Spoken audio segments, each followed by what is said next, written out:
40%, 45% of the American people believe literally in Adam and Eve, believe literally that the world is only 6,000 years old. I mean, that's a shocking figure, and you can't duck out of it by saying, oh, sophisticated theologians don't believe it. Unfortunately, what sophisticated theologians believe isn't really relevant to what the majority of Christians do believe. Chris, I think, Richard, cue Chris from the Evangelical Alliance, if I may, because you believe it's all true, don't you? I do, yeah. So you believe that, you know, Adam and Eve and Noah's Ark, you believe, to just take something, Genesis 19:5, 2 angels came to Lot's house in Sodom and Gomorrah. Now, he was the only righteous man in the village, and the locals wanted to know the angels. They wanted to homosexually rape the angels. So Lot offered his virgin daughters instead as an appeasement. Sodom and Gomorrah was demolished after that, and his wife turned into a block of salt when she looked back. You believe that happened? I take my cues from Jesus, who we've already agreed is Did historically that accurate. happen? I believe that Jesus believed the Old Testament to be historically accurate. Do you believe that that happened? I believe it happened because Jesus did. So what lesson are we supposed to get from that story? What moral lesson? Well, there's somebody We're going to missing come in on the to the moral story. lessons in a minute. There's somebody missing. But touch on it now, Richard. What's Well, your we were question? just told that what you get from the Bible is moral lessons, and presumably you say this didn't literally happen, but it's telling us something. What is it telling us? Well, the moral lesson let's is... listen to the voice moral that's lesson missing in this story, which is Abraham. Abraham turned to God and argued with God. So the message that I get from this story is argue about it, debate about it, don't accept it as true completely. Well, why in that case? Why didn't... If you want to convey a message, which is, in this case, argue about it, why not just say argue about it? Why wrap it up? Do you want to remember that message? Bishop Michael, is this not, if I may ask you don't even know what the message is. That's how obscure it is. A moral message from the Bible. And, of course, Richard, in your books, you've been pretty scathing about the God of the Old Testament. Let me just quote you, if I may. The most unpleasant character in all fiction. Misogynistic, homophobic, racist, genocidal, megalomaniacal, sadomasochistic. And you go on. But it's quite a list that you... I should have thought that was beyond dispute, but I would come on to the New Testament. What about the God of the New Testament? Here we have a God who wanted to forgive mankind its sins, including, by the way, the sin of Adam, who he presumably knew perfectly well never existed. Nevertheless, he wanted to forgive mankind's sins. Why didn't he just forgive them? Why was it necessary to have a human sacrifice, to have his son tortured and executed in order that the sins of mankind should be absolved? Is that not the most disgusting idea you ever heard? Why didn't he just forgive the sins? Why did he have to sacrifice a scapegoat? I think the most disgusting thing you've ever heard. Professor Dawkins has a view of cheap grace. A real forgiveness comes from restitution, from cost, from sacrifice. It is not God sacrificing his son. It is his son who, in obedience to the divine will, living the divine will in a society that has gone wrong, that is corporately wrong, which is what original sin means, by the way. So there can be no forgiveness without... Let me just finish. It is his obedience in the context of a corrupt society that leads to his death. That is his sacrifice, and it is that which restores what was broken between God and human beings. So there can be no forgiveness without a death, is that No, right? it's not. I'm not saying that. There can be no forgiveness without cost. How can you applaud that? How can you applaud that? Because it's true. Well, not everyone applauded. Some people did. Some people applauded you. Because there's multiplicity of voices, and that's fine.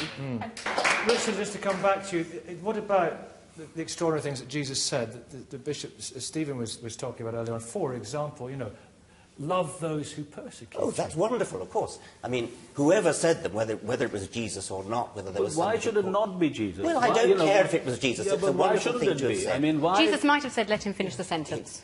Jesus, whoever said it, Why should he not? whoever said it, it was a wonderful thing to say, and of course you can cherry-pick any document and find lovely things to say. But how do you decide what to cherry-pick? You decide what to cherry-pick on the basis of what you have decided is a good thing on other criteria. So we reject the horrific story of Lot and the angels and all the other horrific stories in the Old Testament and the mega-horrific story, as I've just said, of the New Testament. And you pick on nice stories like the Sermon on the Mount. But the criterion by which you do your cherry-picking is, of course, something that we all share, which is we are decent human beings. That's where we get it from. But I So suppose- we reject those other aspects of the Bible which are frankly horrible. But in the same way, if you listen to the songs that you listen to on the radio are those that speak to you and speak to your heart. In the same way, that's why you pick them, because they make sense and they speak to your heart and they move you. And that's why you cherry-pick those particular ones. Of course. Also, I don't want a hygienic life. Yeah. I don't want a life full of things that are just nice and just clean. There's lots that's messy and lots that's difficult that is in the canon and was kept in the canon. And also the canon developed. So from a Jewish point of view, we continually developed how we see the Bible, so we continue to develop how we see God and how we see ourselves. So actually, I think there is truth in the messy, horrible stories as well. You can find good quotations in the Bible to support the point of view that you want to adopt, and of course you can find the exact opposite. So why not bypass the Bible altogether as a source of authority, and simply say, as Shakespeare said, as Milton said, as anybody you like, you quote anybody in literature you like, and as Isaiah said, or as Jesus said, you can get quotations from literature all over the place to bolster the point of view that you want to make. That's what Martin Luther King did, and many other people have done from the Bible. You can get it from Shakespeare, you can get it from Milton, as I say, you can get it from Aldous Huxley, you can get it from all sorts of people, Dickens. The Bible should not be given the privileged status. We shouldn't be discussing here, is the Bible relevant today? We should be discussing, is literature generally relevant? Absolutely.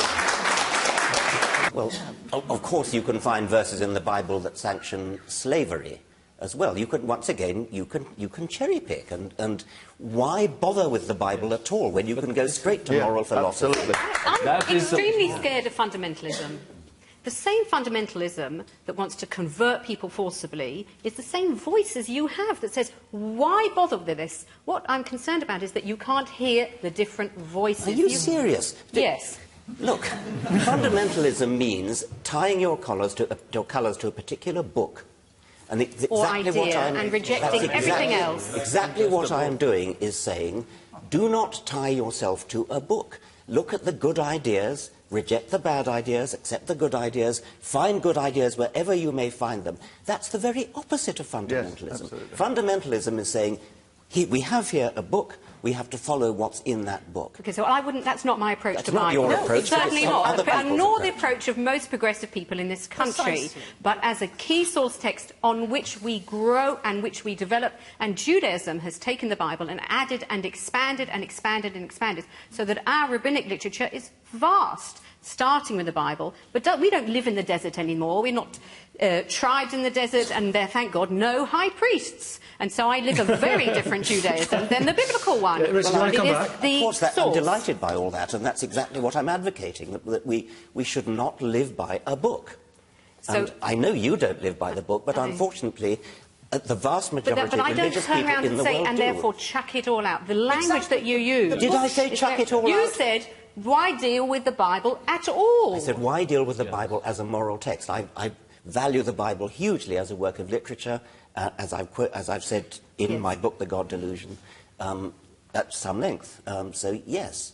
Where would we be as a society without the Ten Commandments? Well, let me Where take would up we the be position of without the our Lord's summary of the law? Where Let's would take we up be? the Ten Commandments. Let me finish. Where would we be without our Lord's summary about loving God and loving neighbour? These things are foundational to our moral thinking. Richard, where would we be without the Ten Commandments is the question. Commandment number 1, thou shalt have no other God before me. Commandment number 2, thou shalt make no graven image. Commandment number 3, thou shalt not take the name of the Lord in vain. Commandment number 4, thou shalt observe the Sabbath. What's that got to do with anything? Everything. It means humility. It means, I want to say, that it means humility. The first commandment, there is a God. The second commandment, don't have other gods. What does it mean? I'm God, you're not. Yeah. Therefore, it's about suppressing our ego and knowing that I, as a human, am not the centre of everything. Precisely. We actually put new books in and take some of the others out. We actually need to understand it and understand the fundamental thinking and philosophy behind it in fresh ways, in the light of history, yes, in the light of modern theological criticism, yes, and we need to use revelation, which I believe didn't stop 2,000 years ago, but continues in the context of the society in which we live today. That means the end of slavery, the bad treatment of women, and some of the other stuff that, frankly, is rubbish in the Bible. But how do you decide? Frankly, it's rubbish in the Bible. There is some rubbish in the Bible. I'm looking at that purple shirt of yours and hearing what you're saying. No problem. I am not a Christian who finds simply my faith based on a book written 2,000 plus years ago. It's actually part of revelation and part of my faith in Jesus Christ. So we all want to do good, and we can discuss together how to do good. Why would we bother to go back to a book that was written 2,600 years ago in order to do that? When you think who wrote that book, they were ignorant, they were desert-dwelling scribes. They had absolutely no... This is the arrogance of the modern world. This is arrogance, that these people, these geniuses who put the Bible together... Genius. Genius. Even at the level of literature, I mean, why do you admire it as literature if they were not geniuses? Well, I admire the English literature of the... I've no idea about the original Hebrew. I know. To look at the Bible and have no idea about the original Hebrew and then to say they were ignorant is frightening. Francesca. Come on. I've got to answer that. Wait a minute. I've got to answer that. Of course, the Bible was written in Hebrew. I was about to say when I was cut off that I have no way of judging the literary quality of the original Hebrew. I'm told that it's very good.